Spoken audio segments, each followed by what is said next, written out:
What happens when Wakanda's greatest hero becomes its deadliest threat? Welcome back to Panelix. Today, we're diving into Blood Hunt, Black Panther, where T'Challa is no longer just a king, he's a monster. Vampirism has transformed him, and the very nation he vowed to protect is now on the brink of collapse. Previously, we covered the main event of Blood Hunt, exploring the global scale of the vampire outbreak and how the world reacts to this deadly invasion. You can find that video linked in the description. But in this story, the stakes hit even closer to home. Wakanda itself becomes a battlefield, and its king is no longer the hero we know. He's the greatest danger to his own people.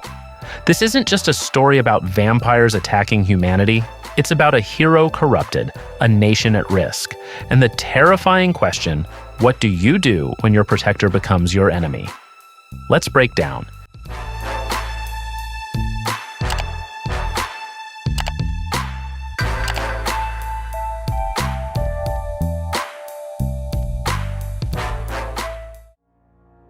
In Jalia, T'Challa is seen running from a group of panthers that want to ambush him for entering their territory as a vampire. He realizes too late that he shouldn't have returned to this place in his current state.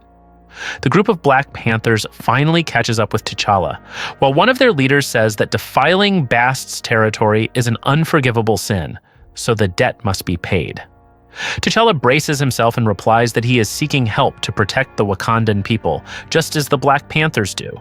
Hearing this, the Panther leaps and ambushes T'Challa, throwing him into the river and holding him underwater until he runs out of breath. The Panther asked how he could claim to be Bast's champion when all he brought was death. He warned T'Challa to tell the demons that Wakanda would not fall again, that they were neither slaves to humans nor to the gods. After that, they left T'Challa in the water and returned to the forest, at the Temple of Bast.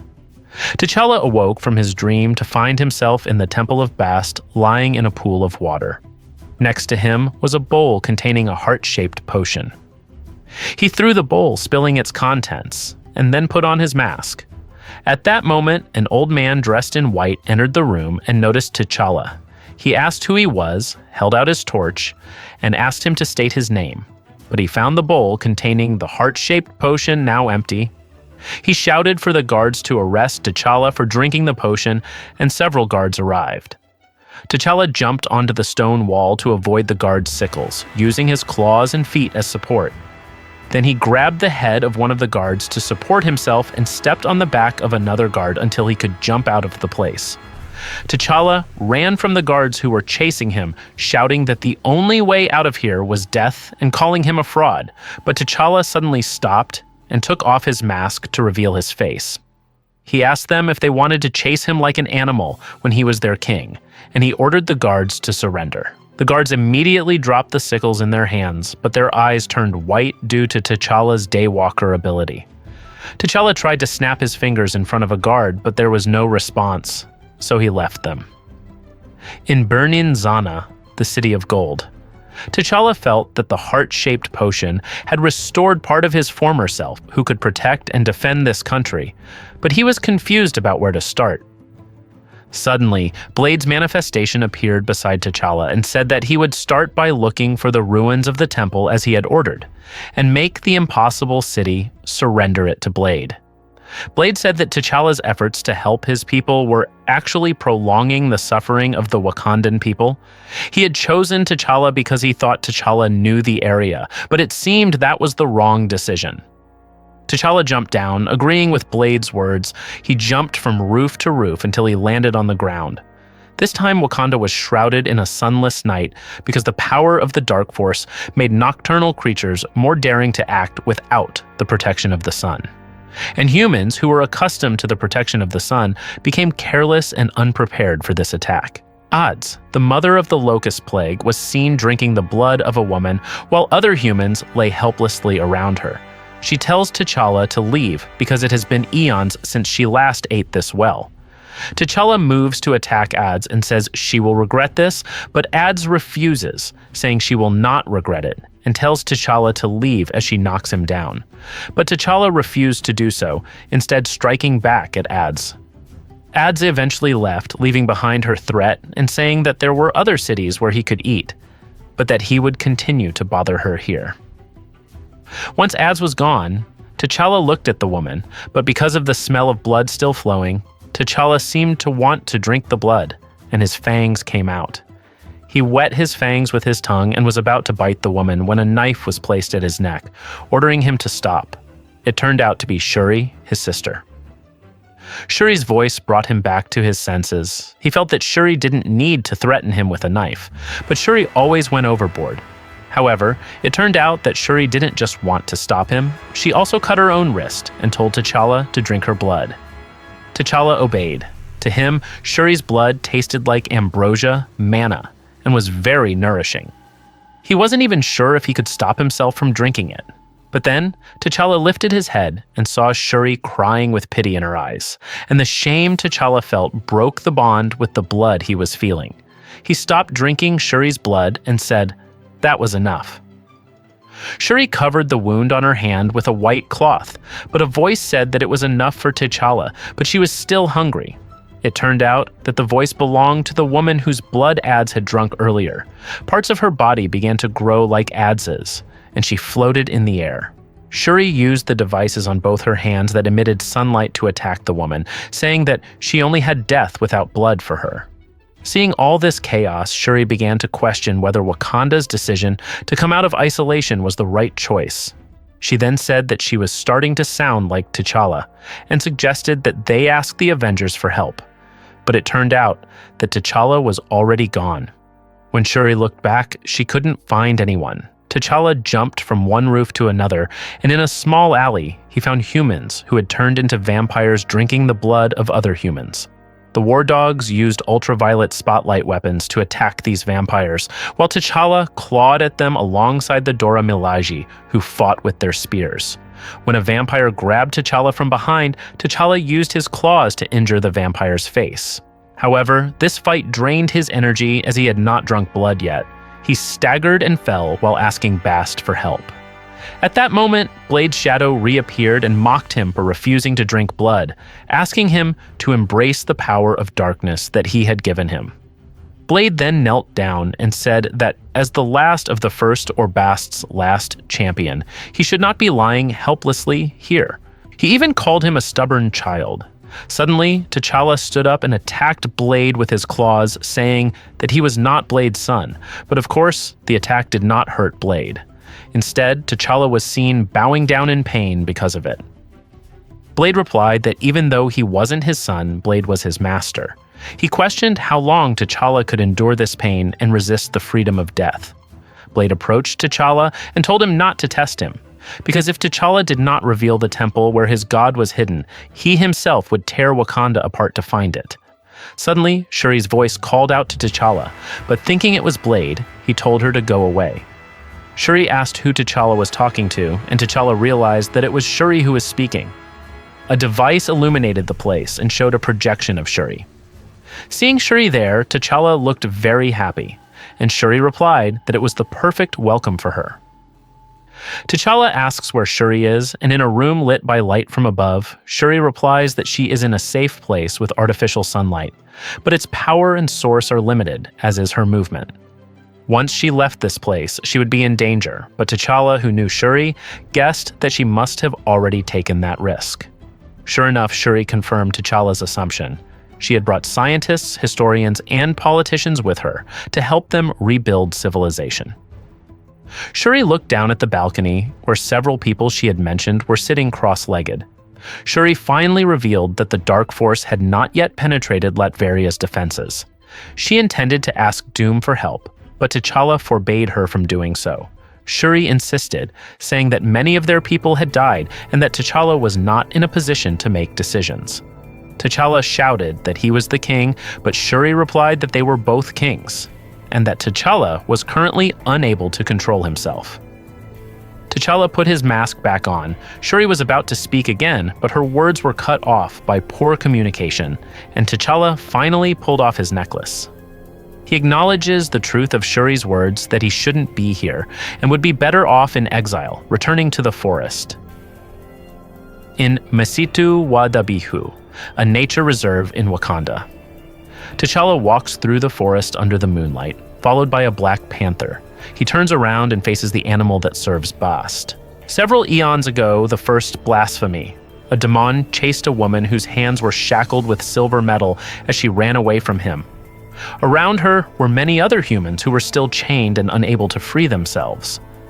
Before coming to this place, they had been offered a reward if they crossed the river.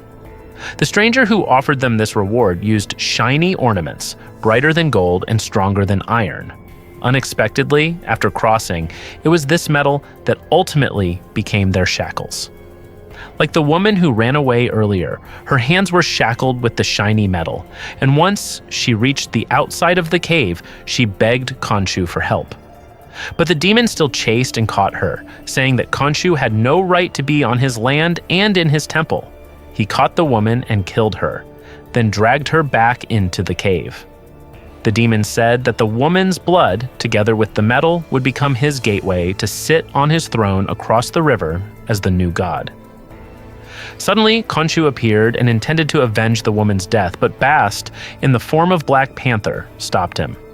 Khonshu insisted on stopping the demon, who was acting like a god, but Bast reminded him that he was Khonshu of the Ennead. She asked what the Orisha would think if he used his power on the land without saying anything, and Khonshu replied that he was speaking for their people. But according to Bast, there were also Orisha people here. Bast suggested that they call on the other gods before Khonshu caused a war between the gods. Currently, in Misitu wa Dabihu, Wakanda's nature reserve, 29 hours, 8 minutes, and 25 seconds since the sun death. The panther following T'Challa immediately ambushed him, but T'Challa used his spear to avoid the Black Panther's bite. Suddenly, the Black Panther said that T'Challa had disappointed them. It turned out that Bast's spirit had entered the panther, and then Bast appeared beside the panther and invited T'Challa to follow her. They walk through a pool of water with T'Challa following behind Bast, carrying a spear that emits light. Bast explains that this pool of water was once barren land that Anuket flooded as a gift to Wakanda, because she left this place unprotected, while Orisha and Ennead promised that it would never happen again. Bast sat in the deeper part of the river and continued her story, saying that now everything was repeating itself, with T'Challa, the last of the first, being poisoned by Varnai due to their negligence. T'Challa was confused as to why Bast and Blade called him the last of the first, and Bast explained that T'Challa's generation was the first to inhabit this place. After that, she mentioned humans who were so curious that they ventured into the darkest wilderness. Bast lifts T'Challa's chin and says that the Wakandans' desire for knowledge is actually their downfall, but they consider it their greatest victory. Khonshu was the first to know that the first humans had been enslaved by Varnai. The demon took vibranium from Pita's fire and used it to shackle humans and connect them to the gate to become gods. The demon prepared the vibranium by heating it over a fire for several days, hiding in the darkness of the night. But when he lifted the metal up and it caught the glow of the full moon, Khonshu realized the demon's deception and intended to stop him. That is why, when Ra sank, the gods who ruled the night met. At that moment, Khonshu, Gekre, Ta, Eshu, and Bast were present. Ta asked what the meaning was of a gate whose entrance used Ta's metal ore. He felt he couldn't allow it, and Khonshu explained that he intended to stop it, but wanted to inform them first before acting as a sign of respect. However, Ta replied that he would join them as well. Khonshu then asked who else wanted to accompany them, and Bast replied that she would also go because they would need information that her descendants could provide about the situation there. Gekre also agreed to participate as a representative of the Orisha. Suddenly, Koku appeared, wanting to join as a representative of Orisha as well.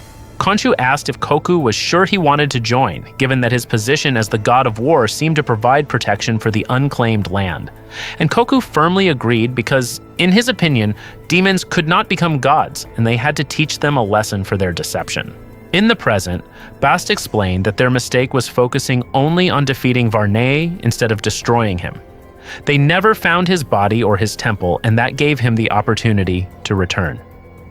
Bast spoke to the river water to summon Anuket, who then emerged from the water, saying that Bast's problem Must be serious for her to ask for her help.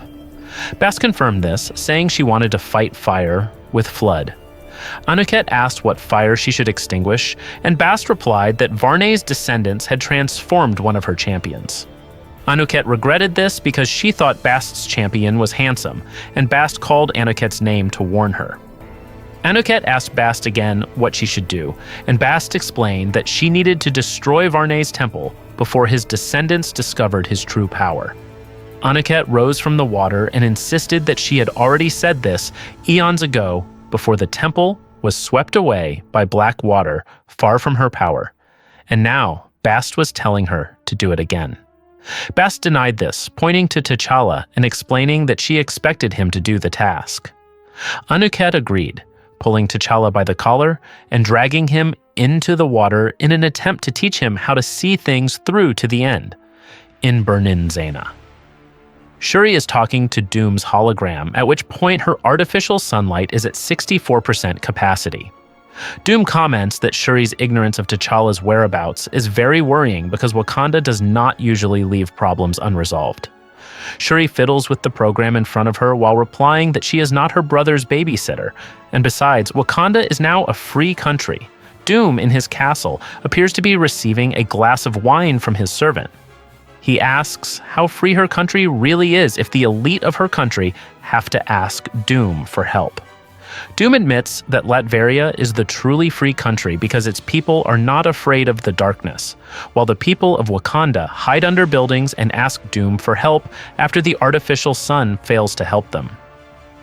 Shuri acknowledged Latveria's prowess in warding off the Dark Force dimension, saying that Latveria is currently the safest country.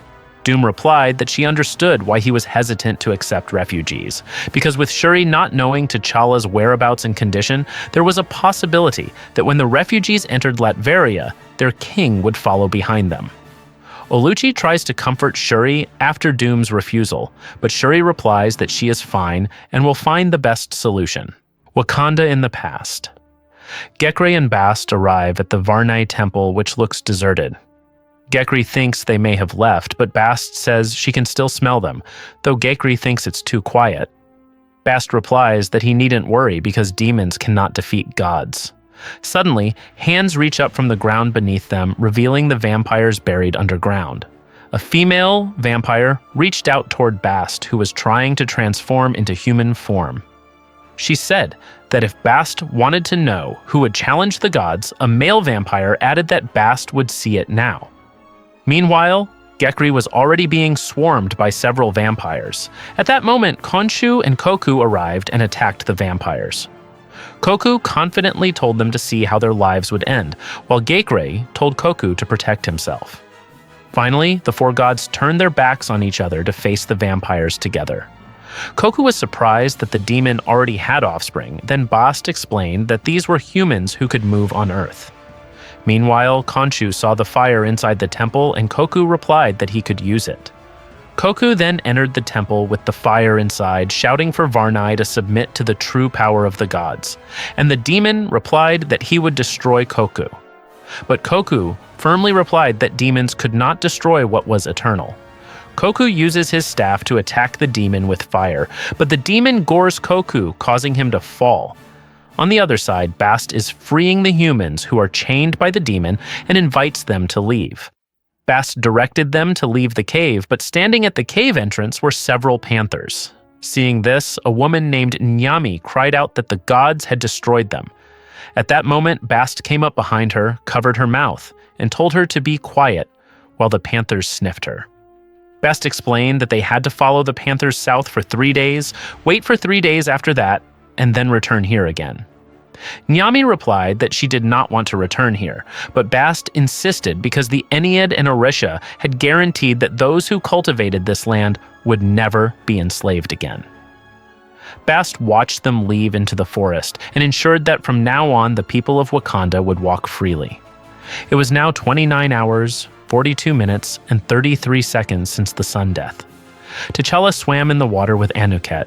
Then Anuket drew eternal blood from her mouth for T'Challa, and he drank the blood and then kissed Anuket. Feeling the power in the blood, T'Challa realized why the Blood Coven wanted to drink the blood of the gods. Anuket then released T'Challa and swam away, while T'Challa closed his eyes and sank to the bottom of the river. With his newfound power, T'Challa turned and continued diving down until he found the Varnai temple at the bottom of the river. But suddenly, something told him to stop. It turned out that several Atlanteans were surrounding him. A long-haired guard said that he had made a mistake by entering Atlantis, while another bald guard added that he had to leave or the temple would become T'Challa's tomb. In the Indian Ocean, the ruins of Atlantis, 31 hours, 9 minutes, and 15 seconds since the sun death. A guard with an animal skull protecting his head thrusts his spear at T'Challa, saying he shouldn't be here, and T'Challa catches the spear and says he didn't come here to attack. The guard retorts that T'Challa's very presence here is an insult, but T'Challa explains that he has come only to retrieve the ruins of a temple that once stood on his territory and is of no use to them. The guard kept his spear pointed at T'Challa, saying that whether they were ruins or not, how could he trust someone who had cut Atlantis' stone? T'Challa replied that he also couldn't trust the Atlanteans who had built the Vibranium Gate before. The guard thought that they were even then, because what was already on their land could not be taken back. At that moment, T'Challa turned around and said that it would be better for them to ask their king about this. But the guard held T'Challa's shoulder and argued that they did not need to bother Namor because his position was equal to T'Challa's. Hearing this, T'Challa's eyes emitted an electric current, and he said that the guard's belief that they were equals was his first mistake. T'Challa then grabbed the guard's hand and flooded it with electric power, adding that he should pray that this wasn't his last mistake. Following his instincts, T'Challa used the power given to him by Anuket through her blood, creating a current of water that knocked the guards away from him, but because he was still controlled by Blade, he felt as if the temple was calling him, and so he went there.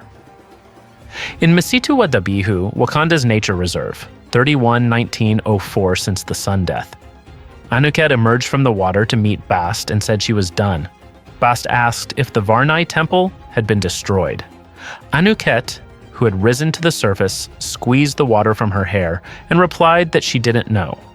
Bast grew angry and pulled Anuket's hair, saying her patience was as thin as Anuket's shallowness. She asked again where T'Challa was. Anuket, whose eyes emitted electric currents, replied that she had left T'Challa in the ruins of Atlantis as she had promised. Bast finally let go of Anuket's hair and asked why Anuket hadn't stayed there to make sure the demon's control over T'Challa was broken, but Anuket explained that that wasn't their agreement. She thought her blood was enough, and besides, T'Challa was Bast's champion, not Anuket's, but later. When he returned, perhaps Anuket could convince T'Challa to discover new things together. Bast snorted and said that she deserved to live in the Nile because she was as slippery as a river snake. Anuket returned to the water and replied that she agreed, especially since she was just as wet as the snake. Msitu wa Dabihu, in the past. Back to the battle between Varnai and Koku. Varnai and Koku were seen butting heads. Varnai was furious because Koku had destroyed his gate. Blocking his path to becoming a god, he threatened to destroy every temple that used Koku's symbol. Koku said that Varnai was foolish and arrogant to believe that the path to becoming a god was within his reach. He then used his spear, which emitted fire, to attack Varnai until Varnai was thrown and crashed into the wall. Koku approached Varnai again and said that if Varnai had difficulty just living, how could he have the desire to become a god? He asked if Varnai wanted to see the true power of a god. Koku's head was enveloped in flames that formed a bull's head and wing ribs on his right and left sides. He shouted that this was the power that could burn everything he had built to ashes. Seeing this, Varnai looked down in fear. Koku then spread his power around him, causing the vampires there to scream in pain, while Bast, protected by Gekri, told him to stop this foolishness. However, Koku still wanted Varnai to witness the magnitude of this power. At that moment, Ta said that Koku had proven his power and hoped that he would let this land rest, while Khonshu replied that Koku was no longer thinking clearly and that he would have to defeat him. But someone forbade him to do so, saying that Khonshu did not have the power to stop him, but he could do it. It turned out that the speaker was Eshu. Eshu's eyes and hands began to emit white energy, and his body became gigantic. Koku was about to talk to Eshu about the demon, but Eshu used his stone tentacles to knock Koku down and lift Varney. Eshu said that this was enough and that it was now time for judgment. He stood up and added that they had made many mistakes. The ruins of the Atlantis Temple, 31-31-54, since the sun death. T'Challa dives into the temple ruins. He feels a sense of horror and anxiety overwhelming him, but he continues to move into the temple until he sees several humans who have been poisoned by Varney still alive, chained in the temple. One of them asked if T'Challa had come to deliver them, then wrapped his arm around T'Challa's neck and added that his arrival was as a sacrifice because they had not drunk blood in a long time. T'Challa grabbed the demon and threw him at the other demons, shouting that it seemed he would have to resist his desire to drink blood a little longer. T'Challa then grabbed the chain to strangle it and used his knee to attack the demon's stomach until its inside spilled out. After that, he used the chain that was there and spun it around beside him, then swung the chain at the demons in front of him until their bodies were cut to pieces. When he was done, T'Challa swam up and left the room. Back to the past. Bast blamed Koku for what he had done, while Koku still felt that what he did was to give a warning. Eshu replied that Koku would be the warning because he was now bound to this land. Bast told Koku that it was a fitting punishment, and Eshu replied that she was also punished, but according to Bast, he couldn't be because he wasn't an Ennead. Gekre tells Bast to be quiet for now. Eshu looks at Khonshu and says that his devotion to humans has been recognized and he can leave, and Khonshu respects this. Bast still cannot accept that the Orisha determine their fate, but Eshu simply replies that a judgment has been made. Bast asked whose judgment it was, while Ptah held Bast's elbow and said that was enough, because Eshu was the judgment itself. Eshu then turned his attention to Ptah, who immediately bowed and accepted that because of the metal stolen by Varney, he had to stay here. Eshu replied, "Accepted. You, Ta Ogun, god of 2 rings, iron and gold, shall now be of 3.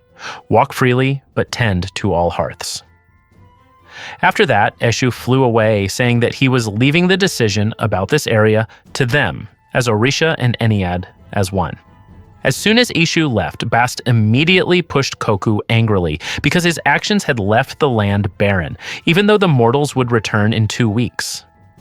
Gekre begged Bast to stop her anger, but Bast replied that she would give Koku the fight he so desired. Khonshu argued that Bast's actions would not achieve anything, because none of them had the power to restore the land. But the light of Ra would solve everything. They only needed water. Ptah replied that they needed Anuket, and Bast answered that she would ask for her help, but she did not know if Anuket would agree. Back to the present in the ruins of the Atlantis Temple, 31 hours, 59 minutes, and 18 seconds since the sun death. T'Challa swam until he arrived at a room filled with ancient symbols. He understood many languages, but he couldn't read the writing in this place. Seeing the position of the writing above him, he was certain it wasn't made by humans. T'Challa approached the wall covered in symbols and touched it, but suddenly the writing emitted light, and the blood of Anuket that had been given to him earlier flowed from the tip of his finger and touched the writing. Instantly, all the writing in the place emitted light, while a voice asked T'Challa if he wanted to go across there, but T'Challa refused. However, the voice said that he might change his mind after being there. Then suddenly, black water came out of the wall and filled the place. Seeing this, T'Challa immediately changed direction and swam out while accessing Impossible City to determine its coordinates and move all the buildings except T'Challa himself to the Onassis Reservoir in Central Park. The Impossible City, which is a satellite owned by the Avengers, determined T'Challa's coordinates and moved the temple according to his instructions, leaving T'Challa there. In Central Park, the temple finally appeared in the sky, while below it, vampires were seen sucking human blood. Meanwhile, T'Challa, who was still in the Indian Ocean, lost consciousness when the whirlpool carrying the temple subsided. A moment later, T'Challa hears Anuket call out to Bast that she has granted Bast's 3 wishes, but Bast is not grateful at all.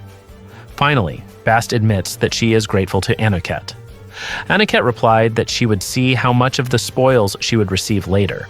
And Bast answered that there would be no spoils as long as the temple still existed, but Bast was grateful that thanks to Anuket, her champion could return to battle. T'Challa finally regained consciousness and saw that he was back in the Wakanda reserve with Anuket and Bast in front of him. He asked if he was dead, and Anuket replied that he was not. According to her, Osiris was not as handsome and reckless as T'Challa. Bast held T'Challa's shoulders and explained that he was in Wakanda, and many tasks awaited him both here and elsewhere. But for now, Bast welcomed T'Challa, while showing him the sprouts that were beginning to grow in her hands. And that's how Wakanda faced its darkest hour. Not from an outside enemy, but from the very king sworn to protect it. T'Challa's transformation into a vampire shows just how fragile even the strongest heroes can become when power and corruption collide. This story isn't just a vampire tale, it's a chilling reminder of the consequences when the line between hero and monster blurs. In the lore of Marvel's Black Panther, this arc forever changes how we see T'Challa, Wakanda, and the delicate balance of leadership. If you thought this was shocking, remember, the full scope of Blood Hunt's main event is even bigger, and you can catch that video linked in the description. Thanks for watching, and stay tuned for more deep dives into Marvel's darkest and most thrilling stories. Have a great day, and I'll see you in the next video.